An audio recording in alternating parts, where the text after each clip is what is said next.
अफगानिस्तान से अमेरिकी और नेटो सैनिकों की वापसी के बाद आक्रामक होते तालिबान के चलते हाल ही में भारत ने भी अफगानिस्तान में कंदहार स्थित अपना वाणिज्यिक दूतावास जो है उससे अपने स्टाफ को अस्थायी तौर पर वापस बुला लिया।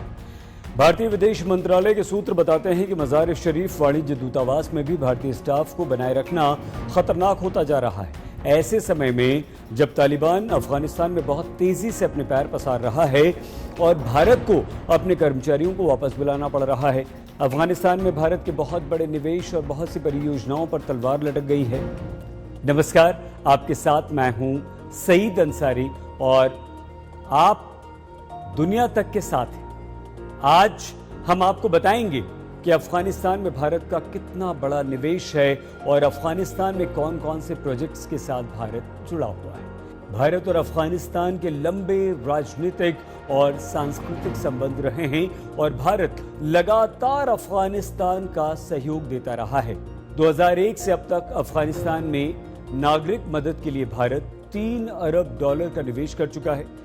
हमारा देश भारत हमेशा से अफगानिस्तान में स्थिरता को लेकर प्रतिबद्ध रहा है।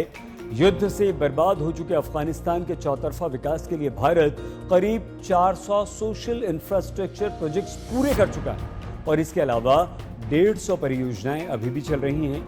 ये भारत के ही सहयोग से चल रही हैं।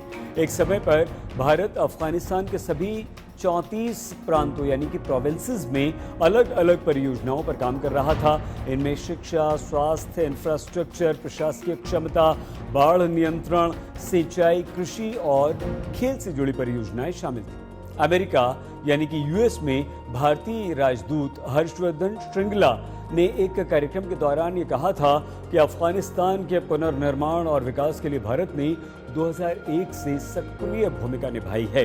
ट्रंप प्रशासन ने भी अफगानिस्तान में भारत के विकास कार्यों की प्रशंसा की थी। भारत ने अफगानिस्तान में शहतूत डैम, काबुल में पेयजल सुविधा, ननगढ़ हर प्रांत में लौट रहे अफगान शरणार्थियों के लिए सस्ते मकान जैसी कई सारी परियोजनाओं पर काफी ध्यान दिया है। ये सभी प्रोजेक्ट्स भारत की अफगानिस्तान के पुनर्निर्माण की प्रतिबद्धता को दर्शाते हैं। इस साल जनवरी में ही अफगानिस्तान के घोर प्रांत में भारतीय दूतावास ने महिलाओं के लिए चलाई गई एक विकास परियोजना के पूरा होने की घोषणा की। यह परियोजना अफगानिस्तान में हस्तशिल्प के द्वारा अफगानिस्तान की महिलाओं के लिए आर्थिक मौके बढ़ाने के लिए थी। 9 फरवरी 2021 को भारत और अफगानिस्तान के बीच काबुल में बनने वाले शहतूत बांध के लिए समझौते पर हस्ताक्षर किए गए थे। करीब 120 से 305 बिलियन डॉलर का ये प्रोजेक्ट है और इस प्रोजेक्ट में ईरान भी थोड़ी बहुत मदद कर रहा है। इस बांध के पूरा हो जाने के बाद काबुल में रहने वाले 20 लाख अफगान के लोगों को पीने का पानी मिलना शुरू हो जाएगा। इसके अलावा छारा साहिब और खैराबाद जिलों में 4000 हेक्टेयर की जमीन पर सिंचाई की सुविधाएं भी उपलब्ध हो जानी हैं। इतना ही नहीं, विदेश मंत्री एस जयशंकर ने यह भी बताया था कि करीब 65,000 से ज्यादा अफगानिस्तान के छात्रों को भारत में शिक्षा भी दी जा रही है। भारत और अफगानिस्तान के बीच रक्षा सहयोग भी काफी मजबूत रहा है। भारतीय सैन्य एकेडमीज में अफगानिस्तान के सैन्य अधिकारियों को भारत प्रशिक्षण भी प्रदान कर रहा है।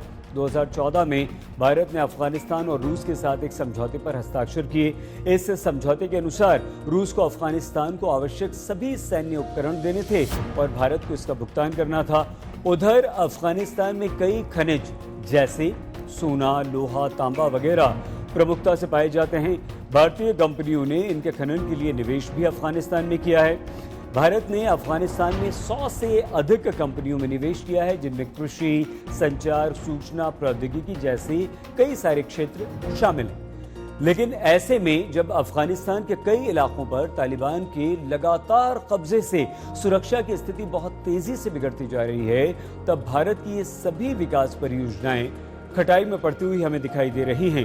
अब देखना यह होगा कि तालिबान क्या दोबारा से गृह युद्ध की तरफ बढ़ जाएगा या फिर भारत अफगानिस्तान के नए नेतृत्व के साथ भी कदम से कदम मिलाकर चल पाएगा।